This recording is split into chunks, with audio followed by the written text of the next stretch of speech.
Hi friends, good morning. Welcome back to Lakshmi sweet home అండి. అందరికీ నమస్తే. ఈరోజు చాలా మంచి టిప్తో మీ ముందుకు వచ్చానండి. మనీ టిప్ అండి ఇది. మన మానవ జీవితంలో ప్రతి వాళ్ళకి మనీ అనేది చాలా అవసరం కదండి. అయితే పెద్దవాళ్ళు చెప్పినట్టుగా కొన్ని రెమెడీస్ అనేది మనం ఫాలో అయినట్టుగా అయితే మనకి చాలా వరకు మంచి అనేది జరుగుతుందండి. అది ఏంటనేది ఈరోజు మనం తెలుసుకుందామండి. రాగి చెంబుతో అక్కడ పెట్టుకుంటే చాలా ధనవృద్ధి అనేది మనకి చాలా వరకు అవుతుందండి. అది ఏంటనేది నేను వీడియోలో మీకు షేర్ చేశాను, చూడండి, స్కిప్ చేయొద్దండి, ఓకేనా.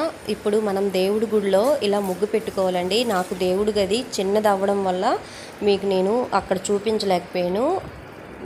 నా దేవుడి గదిలో చిన్న రాగి చెంబుతో నేను పెట్టుకుంటున్నానండి. మీకు చూపించడానికి ఈ విధముగా నేను వేసుకుంటున్నాను. ఒక ముగ్గు వేసుకోవాలి.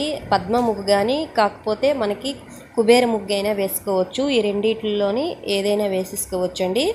ఇది ప్రతి లక్షవారం చేయాలండి ఈ రెమెడీ అనేది. ఇలా ముగ్గు వేసుకున్న తర్వాత కంపల్సరీగా ముగ్గు వేసుకున్న తర్వాత పసుపు కుంకుమ అనేది మనం వేసుకోవాలి ఫ్రెండ్స్.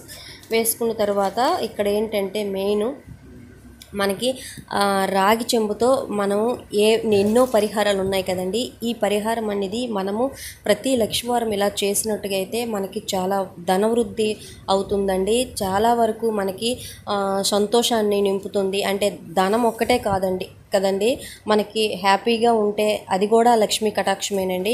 అయితే ఒక ప్లేట్ పెట్టుకున్నానండి. ఆ ప్లేట్కి బొట్లు పెట్టుకోవాలి. డైరెక్ట్గా అయితే ఆ రాగి చెంబు అయితే పెట్టొద్దండి. ముగ్గు వేసిన తర్వాత చిన్న ప్లేట్ పెట్టుకోవాలి. రాగి ప్లేట్ అయినా సరే, ఇత్తడి ప్లేట్ అయినా సరే పెట్టేసుకున్న తర్వాత ఒక రాగి చెంబు తీసుకొని చక్కగా ఇలాగ మనము నీట్గా తోముకున్న తర్వాత శుభ్రపరచుకోవాలి నీట్గా. ఆ తర్వాత పసుపు రాసుకోవాలి ఫ్రెండ్స్. ఇక్కడ నేను అష్టలక్ష్మి చెంబు అనేది తీసుకున్నాను. అష్టలక్ష్మి చెంబు మనం వాడినట్టుగా అయితే చాలా బాగుంటుందండి. మనం మామూలు రాగి చెంబు కాకుండా అష్టలక్ష్మి చెంబులో వాడినట్టుగా అయితే చాలా మంచిది. ఈ చెంబుకి బొట్లు పెట్టుకున్నానండి. ఆ తర్వాత బియ్యం నింపుగా పెట్టుకున్నాను. ఇది బియ్యంతో చేసిన పరిహారం అండి. ఇలా ఫుల్గా బియ్యం నింపేసుకున్న తర్వాత మనం ఈశాన్య మూల, దేవుడి మూల పెట్టుకోవాలండి. ఇది దేవుడి గదిలో పెట్టుకోవాలి. లక్షవారం పెట్టుకోవాలి ఫ్రెండ్స్. లక్షవారము ఎలా పెట్టుకోవాలి ఇప్పుడు చూస్తాను. 11 రూపాయలు అనేది మనం నీట్గా దానిపైన పెట్టుకోవాలి. ఆ తర్వాత ఒక పసుపు కొమ్ము అనేది మనం తీసుకొని దానిపై ఉంచి లక్షవారం మనం పెట్టుకొని పూజ చేసుకోవాలండి. మన ఇష్టదైవాన్ని, మీకు రామయ్య తండ్రి అయితే వెంకటరమణ స్వామి, ప్రతి ఇంటికి ఒక ఇష్టదైవం అనేది ఉంటుంది కదండి. వాళ్ళకి తణుచుకుంటూ మనం పూజ చేసుకుంటూ ఈ లక్షవారం పెడితే నెక్స్ట్ లక్షవారం వరకు ఆ చెంబుతో బియ్యాన్ని, ఆ 11 రూపాయలు, ఆ పసుపు కొమ్మ అలాగే ఉంచాలండి. ఆ తర్వాత నెక్స్ట్ లక్షవారం తీసేసుకొని ఆ బియ్యం ఏం చేద్దామంటే ప్రసాదంగా మనం తయారు చేసుకోవాలి.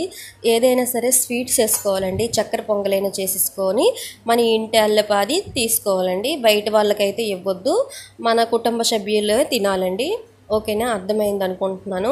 ఆ తర్వాత దానిపై పసుపు కుంకుమ ఎలా మనం పూజ చేసుకుంటామో అలాగే పూజ చేసుకోవాలి. డైలీగా పూజ చేసుకోవాలి. వారం రోజులు అలాగే పూజ చేసుకోవాలండి.